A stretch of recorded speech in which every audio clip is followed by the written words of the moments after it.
So today it's kind of a makeup day in terms of recording video onto my YouTube channel because yesterday I was supposed to do the Nashville SC Moving Forward series episode and do a News of the Week episode too, but as you probably know, I didn't get to do that yesterday. So today, to make up for it, not only will be doing the Moving Forward series of Nashville SC and doing a News of the Week episode, but I will also finish up the Moving Forward series in terms of talk about teams that got eliminated in the conference semifinal by talking about the Colorado Rapids.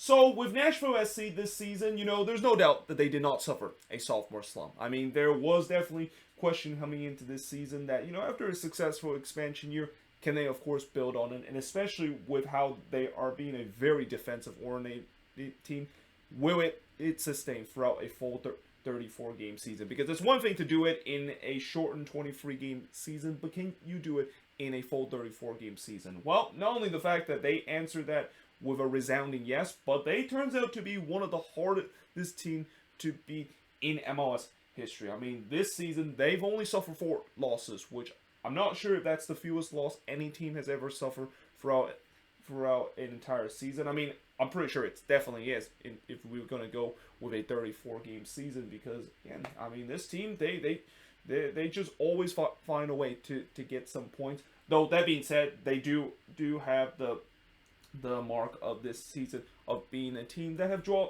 the most game ever in MLS history. I mean, it actually were tied with the Chicago Fire with 18 draws in a season, but unlike the Chicago Fire team back in 2014 that only won 6 games and draw 18 times, Nashville was able to win enough game alongside with them being labeled as the Draw Kings of MLS and able to get into the playoffs for the second consecutive year.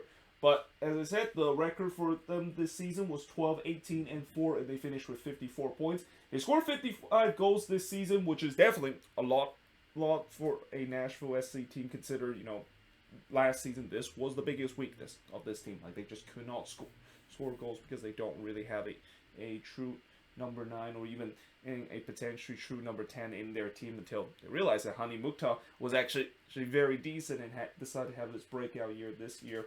But the defense, 33 goals giving up, which is tied with the Red Bulls with the fewest goal allowed in the Eastern Conference, and also tied with, there was another team that, of course, gave up 33 goals. Oh yeah, I think it was the Rapids, the one that also only give up 33 goals this season as the best defensive record, and the goal differential is plus 22, which only New England had a better goal differential in the entire league this season. They finished 3rd in the Eastern Conference, though they were eliminated in the second round of the playoffs against the Philadelphia Union in a PK shootout, which, again, anytime when you lose in a PK shootout, it's always tough to swallow because, in a PK shootout, anything can happen. But in the case of Nashville SC, yeah, unfortunately, that PK shootout, not only they don't want to look back at it, but they kind of become a team that had made some not so good history in the PK shootout that we'll talk about a little bit later.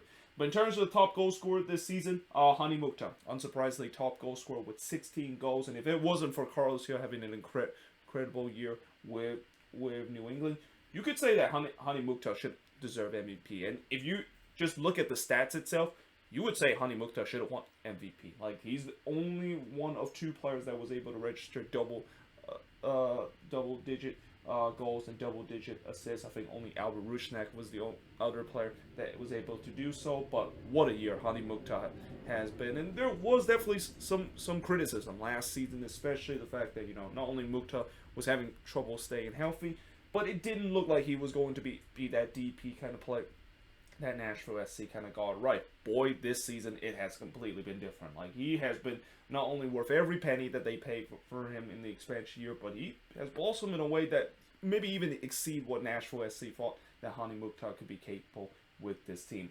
But in terms of the other top goal scorer, we got CJ Sapon, who no doubt had a career season with Nashville SC. Like, he's really started to go back to the form that he had a couple of years ago with the Chicago Fire, registering 12 goals this season.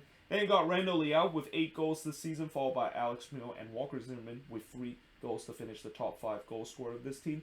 Top assist leader for this Nashville SC team, unsurprisingly, Hani Mukhtar with 12 assists. Then you got Randall Leao with 9 assists, followed by Daniel Lovitz with 6 assists. And then Honorable Godoy chipped in with 5 assists. It was another great season for Honorable Godoy, and that, he's now become another Quakes player that, I know I've said before where when a Quakes player leave for another MLS team and they do well, you would think that maybe there are some regrets in terms of selling him, and that it feels like we're having the Stephen Beitashour and Justin Morin syndrome once again. But I still don't have regret of letting go Godoy, and the fact that I just didn't think he really fits in the Quake system. I mean, actually, let me kind of rephrase it. I don't think he didn't fit it, but he was kind of almost like a boom and bust kind of player where if he does well, the Quakes does well, but if he tends to be lazy, then the Quakes of course do not do well. And that the amount that Nashville paid for Honorable Godoy at that time,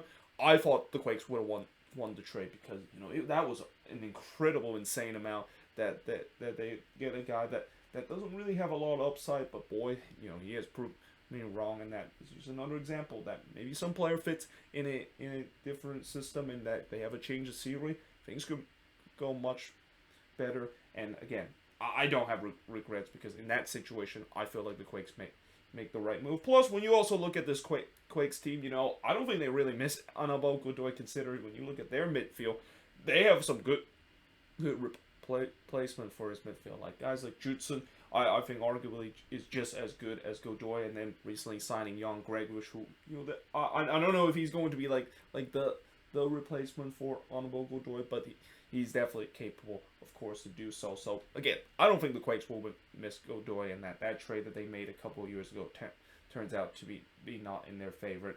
But then you got CJ Sapon, of course, chipping in with 5 assists to finish the top 5 assist leader for Nashville SC. So going right for this team that is in its second year in MLS. Well, they of course have the fewest loss in MLS this season, the fewest loss in the league history. And again, Gary Smith team. This is a team that is almost impossible to beat, and a lot of that has to do, when you have faced a team that is very defensive oriented like Nashville is this season.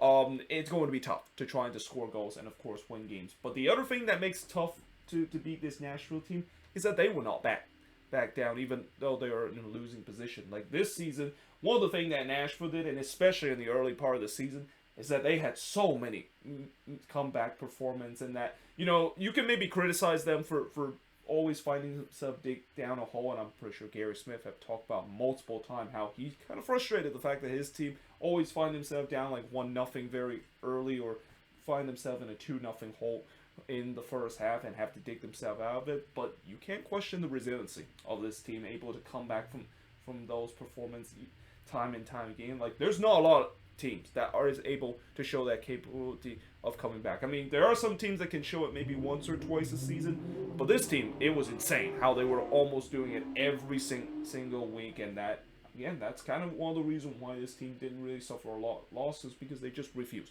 to lose games. Like they will always find a way to get at least a point out of the game, or even get all 3 points with a miraculous comeback.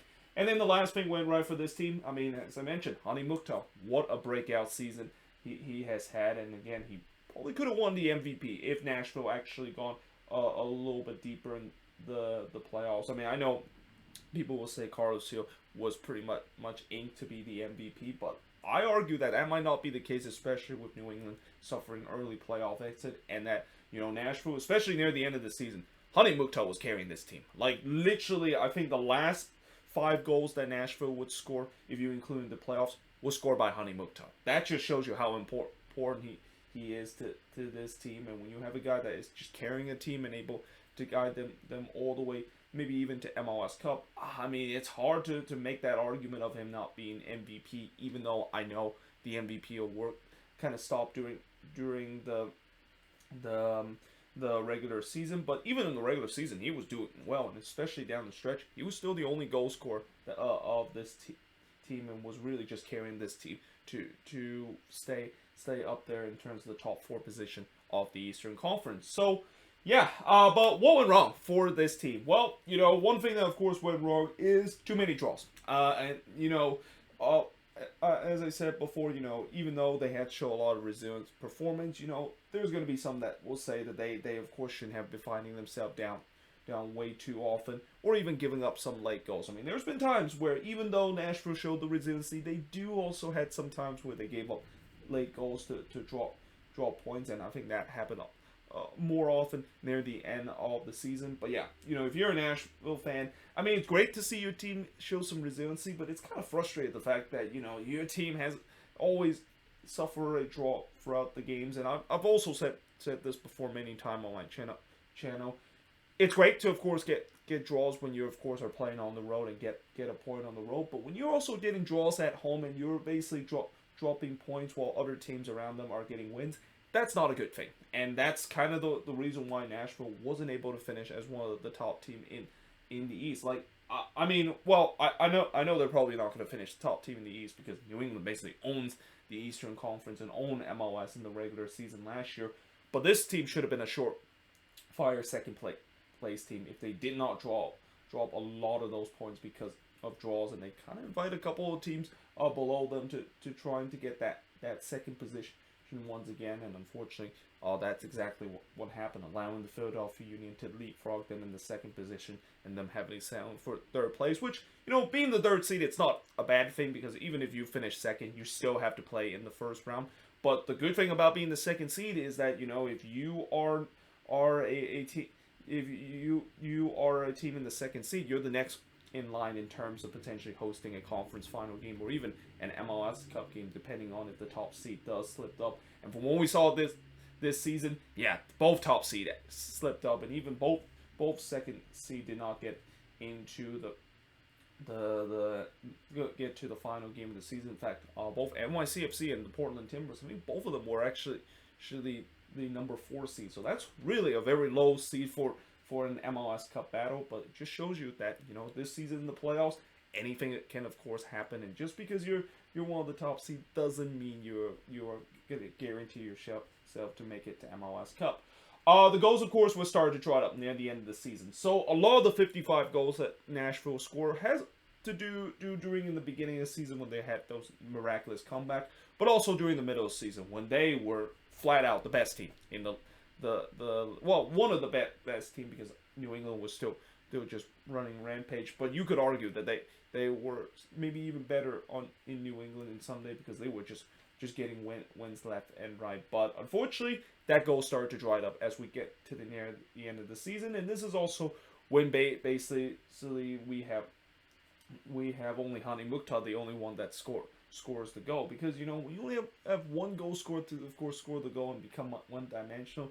It's no surprise the goals of course start to dry up. Like guys like CJ Sapon, who really a lot of his goals were scored during the summer when he probably was in the best form of his career, but in the winter month, that's when his goals kind of dried up. And the same goes with Randall Leal. Had a great start to this season in the middle of the season, but his goal really started to drop near the end of the year. So yeah, the goals were definitely drying up, and that started to once again become a big issue that Nashville was facing once again, like they did last season, which is they need to make sure that they're really good on defense and able to maybe get one goal to get all 3 points and move on into the next round in the playoffs.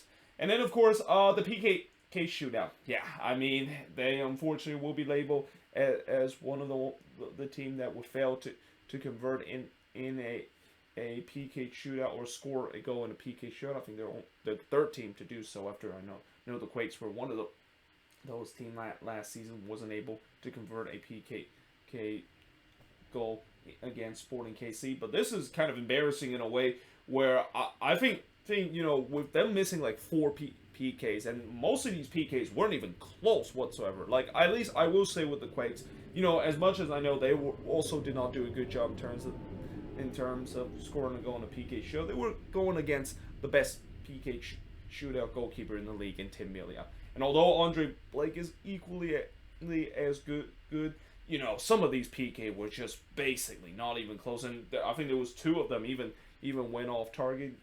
Insert jokes about how that ball probably landed into the Delaware River because of how high it blasts over the stands. But yeah, that was definitely something. You know, when you lose in a PK shootout, as I said, it's definitely a gut performance. But when you lose it like in that way, that not only it's a gutting kind of feeling, but also the fact that yeah, you just don't want to remember what happened to cause this Nashville SC team to be eliminated in the second round once again in the playoffs. So moving forward for this Nashville SC team, well, one thing moving forward for them is that can they find a number 9 that can be a lethal goal scorer? And I know you might say, well, they have CJ Sapon, and he's proved that he can be that number 9 to be a lethal goal scorer, which, yeah, his number basically backed up. But I have doubts that if he can continue next season. Like, I remember when CJ Sapon did the same thing with the Chicago Fire, and then the very next year, things did not kind of go well. Or actually, I'm sorry. It wasn't the Chicago Fire that he was on. He was doing well. It was actually the Philadelphia Union that he was in a great form before he, of course, was transferred to the Chicago Fire. But even during his day when he had that incredible run with the Union, where in that one season I think he scored like 10 plus goals. Very next season he did not do well whatsoever. So he's not a consistent goal scorer throughout his career, and you know I'll be kind of surprised if he can follow that heading into next year. So you know with him out of the picture, who else can basically score goals in this team? I mean, one of the guys that they thought that was going to be that number 9 was Daniel Rios, but he's been suffering a lot of injury and is still kind of a player that, you know, I feel like he's a typical kind of USL Championship player where he's too good in the USL Championship, but not good enough when it comes to MLS. And then of course, let's also not forget to mention about Ake Loba that they signed during the summer transfer window. And I gotta say, Ake Loba, you know, I'll give him the benefit of the doubt because, you know, he's adjusting to a new league and a new country, and it's usually hard to get going. But, you know, if he doesn't get going next season, there's got to be some big question about that signing, because they signed him to a DP contract, and if he's not producing as a DP goal scorer as they thought he would be, that could be a huge bust. And that again, you know, they're really hoping that he is going to be that number 9 that can be the lethal goal scorer, because I won't be surprised heading into the summer transfer window they might even address that issue heading into that. How well they would do against Western Conference fall. So this is one of the rare times where we see a team move to another conference with in a off season. And you know what's also going to be interesting is that they're going to most likely move back to the East when St. Louis does come into the league. So it's almost like a pendulum swing that Nashville is going to the West one year, and then they go back to the East. It's kind of weird to see, but this also means that they get to play against teams that they've never played before. You know, during 2019 when they came in, or actually not 2019, but 2020 when they came into the league. We know that was the COVID pandemic shortened season. I think they did play one Western Conference opponent when they were in the West, which was against the Portland Timbers, that they lost 1-0. But after that, I think they had kind of like a mini MLS is back tournament against FC Dallas, or should I say non-invitational MLS is back tournament against FC Dallas, because them alongside with FC Dallas was like the only team that weren't able to participate because of COVID outbreak before the tournament start. And then of course they did also play a couple more Western Conference teams. I mean, I think one team that I know that they did play in the West was Minnesota United, but that was kind of around their region. So if you look anywhere in the West Coast besides the Portland Timbers that they played back in match week number 2 of the 2020 MLS season, they haven't faced any of those teams in the West Coast. So it's going to be interesting to see how they of course face against them. And I will say that in the West, there's no doubt that Western Conference team tends to be more stronger in terms of the attack compared to Eastern Conference team. And you know, they're going to be going up against some of the best attacking teams like Sporting KC, like Portland Timbers, like Seattle in the West in those meetings. And it'll be interesting to see whether that defense, which has been rock solid throughout all the teams that they play in the East, will hold up heading into this season. And then, of course, the last thing moving forward with them is a new stadium vibe. I mean, they are going to be opening up their new 30,000 state-of-the-art soccer-specific stadium this season, and yeah, I can't wait to see how it's going to be. I mean, I feel like they might have built that stadium a little bit too big. I mean, this is not to diss Nashville in terms of their support. Nashville has started to kind of grab a pretty good support after there was criticism the fact that, you know, most of the people in Tennessee are really Atlanta United fans and not going to be willing to support this team, and it hasn't been exactly true, because the attendance for some of these Nashville SC games has been relatively good, but is it good enough where they can still fill up that stadium, you know, regularly? So we shall see. That's gonna be the case. But either way, hope you guys enjoyed this video. If you do, make sure you guys do like, smash the subscribe button. Let me know in the comments below what do you think of this video, and if you're a Nashville SC fan, what do you think went right, went wrong, and most importantly, moving forward, how is this team going to look heading into next season? But yeah, until then, hope you guys enjoyed this video, and I of course will see you guys next time.